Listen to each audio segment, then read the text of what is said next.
Dan di Taman Buah Mekarsari, Cilengsi, Bogor, kami memiliki salah satu juga wacana untuk Anda menikmati liburan. Salah satunya adalah, bukan wacana sih, ini serem juga, Mumi Firaun ya. Seperti apa ini Mumi Firaun? Kita lihat kabar berikut ini.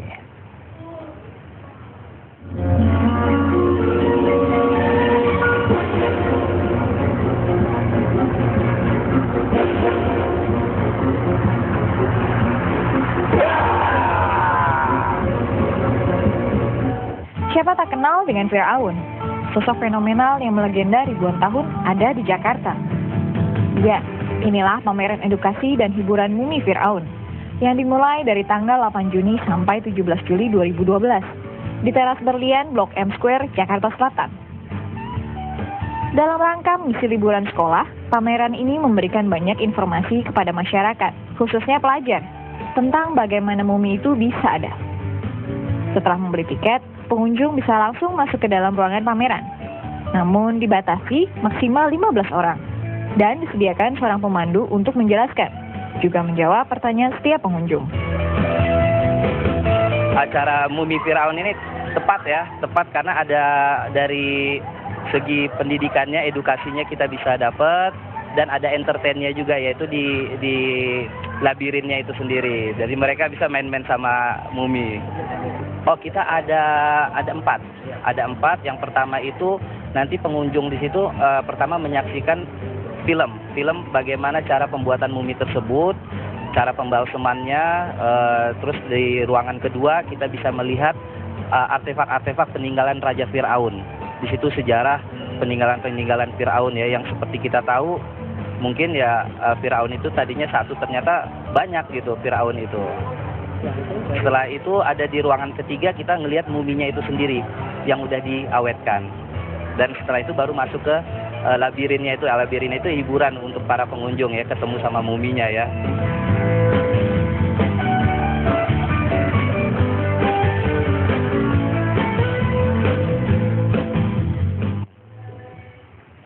Iya, kita langsung bergabung lagi dengan rekan kita Maya Puspita yang sudah ada di gedung KPK Jakarta untuk mengupdate lagi informasi untuk Anda pemirsa. Apa kabarnya siang terkait juga dengan perkembangan kasus yang sedang dijalani oleh salah satu kader dari Partai Demokrat, Angelina Sondah.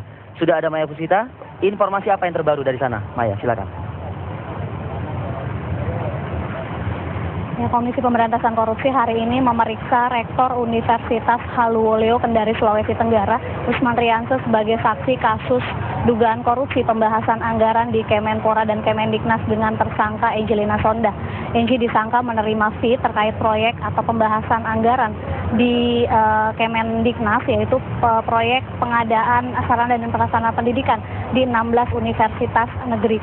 Namun sesaat sebelum memasuki gedung KPK, Usman sempat memberikan pernyataan bahwasannya ia tidak mengenal Angie dan proses pengadaan sarana dan prasarana di Universitas Haluoleo sudah sesuai dengan prosedur.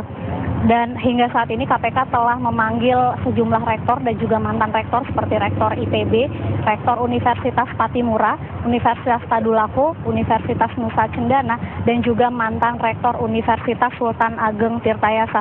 Dan rencananya KPK memang akan memanggil 16 rektor universitas negeri terkait kasus korupsi pengadaan alat laboratorium senilai 600 miliar rupiah yang menjerat Angie. Dan masih terkait kasus Angie, selain memeriksa Rektor Universitas Haluoleo, hari ini KPK juga memeriksa staf Angie, yaitu Lindina Wulandari sebagai saksi. Nama Lindina sendiri disebut-sebut dalam percakapan BlackBerry Messenger antara Angelina Sondah dan Direktur Marketing PT Anak Negeri Nindo Rosalina Manulang.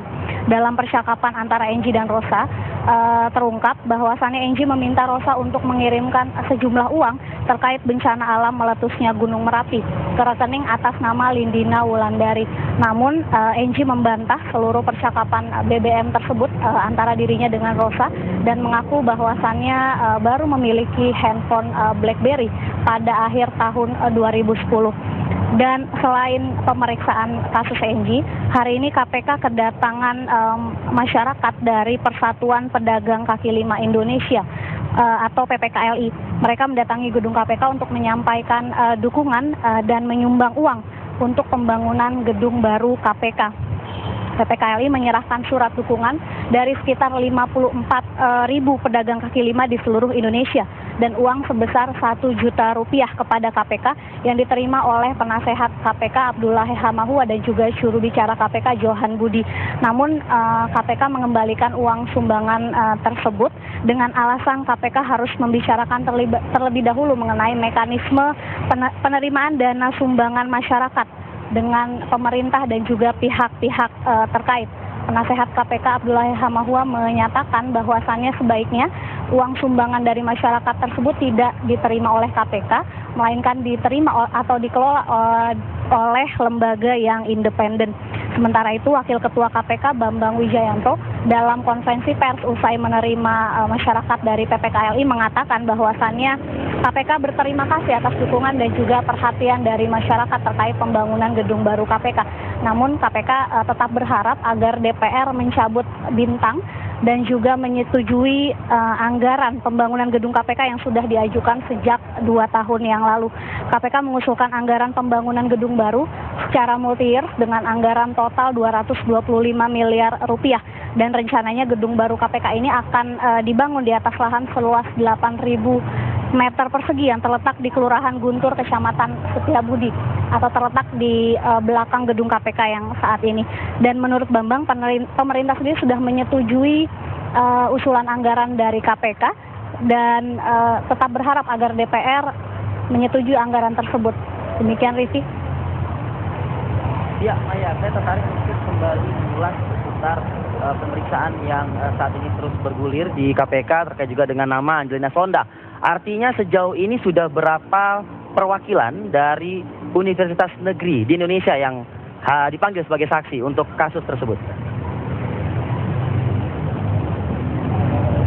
Ya, Rifki, sejauh ini KPK telah memanggil sekitar 6 rektor dan juga mantan rektor, yaitu Rektor Universitas Patimura, Universitas Tadulako, Universitas Nusa Cendana, Rektor ITB, kemudian Rektor Haluoleo, dan juga mantan Rektor Universitas Sultan Ageng Tirtayasa.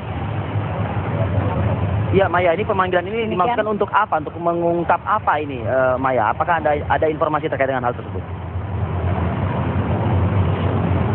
Ya, pemanggilan rektor dan juga mantan rektor sebagai saksi terkait pembahasan anggaran pengadaan sarana dan prasarana pendidikan di sejumlah universitas negeri, di mana Angelina sendiri selaku badan anggaran yang mengetahui proses pembahasan anggaran tersebut. Ya, dari sekian banyak yang hadir, apakah Anda apakah pihak-pihak yang datang ke gedung KPK ini mengetahui adanya penyimpangan anggaran tersebut? Ya, dari pihak rektor atau mantan rektor yang sudah hadir atau dipanggil sebagai saksi memang mengaku bahwasannya proyek atau pengadaan sarana dan prasarana di universitas mereka sudah dilakukan sesuai prosedur, artinya memang dilakukan dengan tender. Dan mereka tidak mengetahui bahwa ada penyelewengan atau tindak pidana korupsi dalam kasus ini yang juga menjerat Angelina Sonda. Langsung dari gedung KPK Jakarta, bila mana ada perkembangan mohon kami diinformasikan kembali. Maya Puspita melaporkan langsung dari gedung KPK Jakarta. Kita ke apa lagi mungkin ya yang menarik untuk Anda simak untuk menikmati liburan bersama dengan anak-anak di rumah. Salah satunya adalah bagi Anda yang berada di Yogyakarta. Nah, ini bisa menjadi salah satu spot untuk menikmati liburan Anda. Apa sih Sendratari Ramayana? Di kabar berikut.